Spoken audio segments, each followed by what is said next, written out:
अगर तुम लोगों के पटाखे खत्म हो गए हों तो क्या मैं धमाका करूं। और ये नया हिंदुस्तान है, घर में घुसेगा भी और मारेगा भी।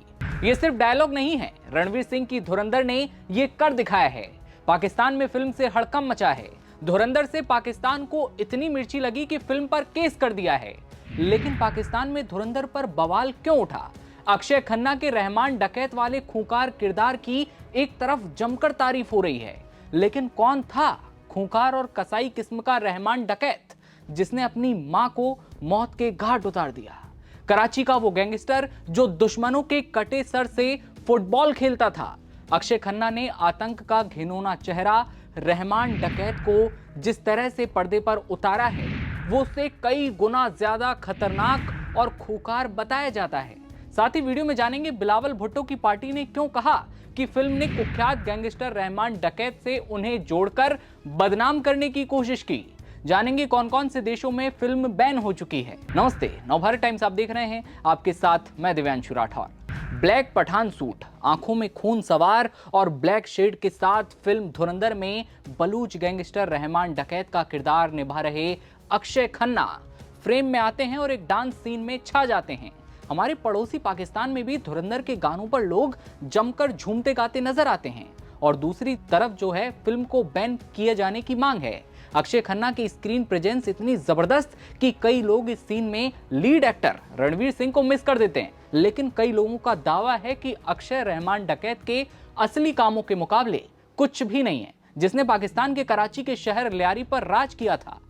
खूंखार रहमान के काले इतिहास की बात करेंगे, लेकिन उससे पहले बात स्पाई एक्शन थ्रिलर धुरंधर फिल्म की। एक हफ्ते में 300 करोड़ के क्लब में शामिल होने वाली फिल्म बन चुकी है। पाकिस्तानी लोग धुरंधर फिल्म पर 2 हिस्सों में बंट चुके हैं। एक और धुरंधर की जमकर तारीफ हो रही है। कहना है कि पहली बार किसी भारतीय फिल्म ने पाकिस्तान के एक हिस्से की सच्चाई दिखा दी। दूसरी ओर वो लोग हैं जो इसे पाकिस्तान के खिलाफ बता रहे हैं। कोर्ट तक मामला पहुंचा है। बेनजीर भुट्टो और बिलावल भुट्टो से इस खूंखार डकैत के कनेक्शन की बात करें, उससे पहले आइए जानते हैं कौन था कराची का जीता जागता हैवान रहमान डकैत।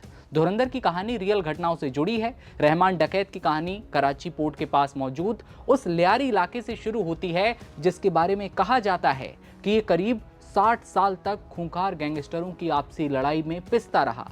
आगे बढ़ें उससे पहले ये बताइए, फिल्म धुरंधर आपको कैसे लगी? आतंकी रहमान के किरदार में अक्षय खन्ना का रोल कितना डेंजरस लगा? जवाब कमेंट सेक्शन में दीजिएगा। कहते हैं कि पाकिस्तान की लियारी में लूटपाट, ड्रग्स स्मगलिंग, टारगेट किलिंग की ऐसी खौफनाक घटनाएं होती थीं कि जिसकी कहानियां पूरी दुनिया में दहशत फैलाया करती थीं। इसी जमीन पर एक टॉप गैंगस्टर मोहम्मद दादल के घर 1979 में एक बच्चा पैदा हुआ और वो कोई और नहीं बल्कि सरदार अब्दुल रहमान बलोच यानी रहमान डकैत था।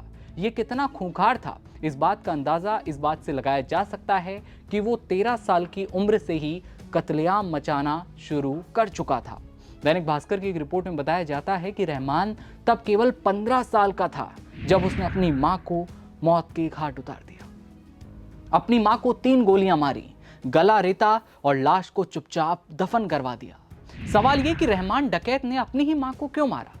दरअसल इस खूंखार डकैत को शक था कि मां का पिता के हत्यारों के साथ अफेयर चल रहा है और इसी गुस्से में उसने बेरहमी से उसकी हत्या कर दी। पिता की मौत के बाद उसके कसाई जैसे काम की वजह से धीरे धीरे रहमान का खौफ पूरे कराची में फैलने लगा। उसकी पैठ पाक नेताओं के बीच बढ़ने लगी। उसके खतरनाक अपराधों की वजह से उसे रहमान डकैत नाम मिला।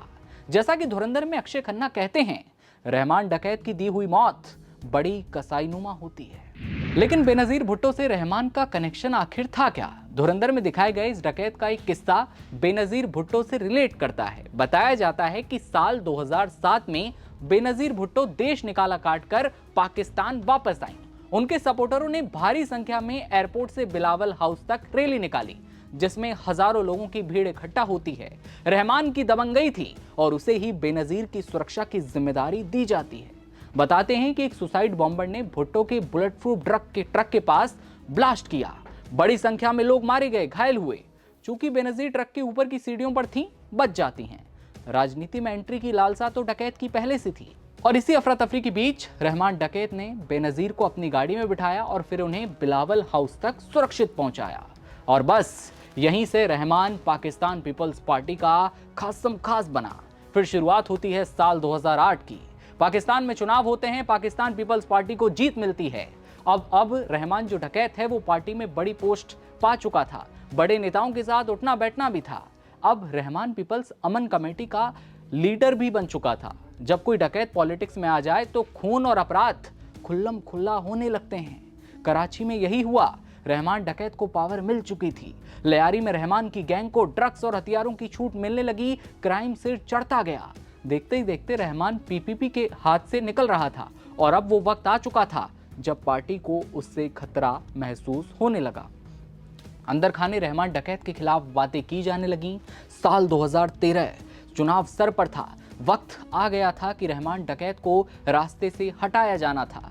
खूंखार डकैत को मारने का प्लान तैयार होता है। आखिरकार 2009 की शुरुआत होती है। 9 अगस्त के दिन कराची पुलिस ने रहमान डकैत का एनकाउंटर किया। रहमान डकैत दुनिया से तो गया, लेकिन कहानियां और खौफ अब भी जिंदा है। फिल्म का एक सीन जहां डकैत के ठिकाने पर पीपीपी के पोस्टर भी लगे हैं, जिनमें बेनजीर भुट्टो की तस्वीर दिखती है। बस यहीं से पाकिस्तानी नेताओं को मिर्ची लगी और कोर्ट तक मामला पहुंचा। कह रहे हैं कि फिल्म के जो डायरेक्टर है, प्रोड्यूसर है, सब पर केस किया जाए।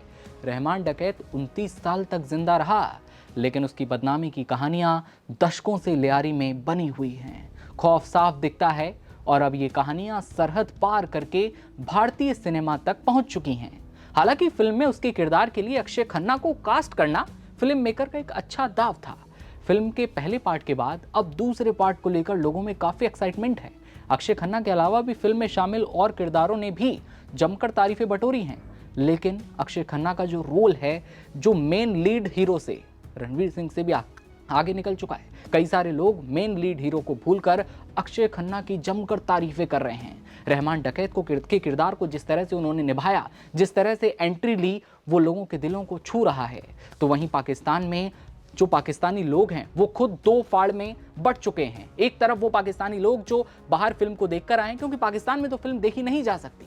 जिन्होंने बाहर जाकर फिल्म देखी वो कहते हैं कि फिल्म में जो दिखाया गया, जो लियारी की सच्चाई दिखाई गई, वो वाकई बहुत बड़ा सच है जो अब तक किसी ने नहीं दिखाया। भारतीय फिल्म की तारीफ हो रही है, लेकिन पाकिस्तान के ही राजनेता, वहाँ की एक पार्टी के लोग साफ तौर पर कहते हैं कि ये फिल्म पूरी तरह से हमें बदनाम करने की साजिश है या पाकिस्तान के खिलाफ झूठ फैलाया जा रहा है। 6 देशों में फिल्म बैन हो चुकी है, जो बड़े नाम हैं, खाड़ी देश हैं।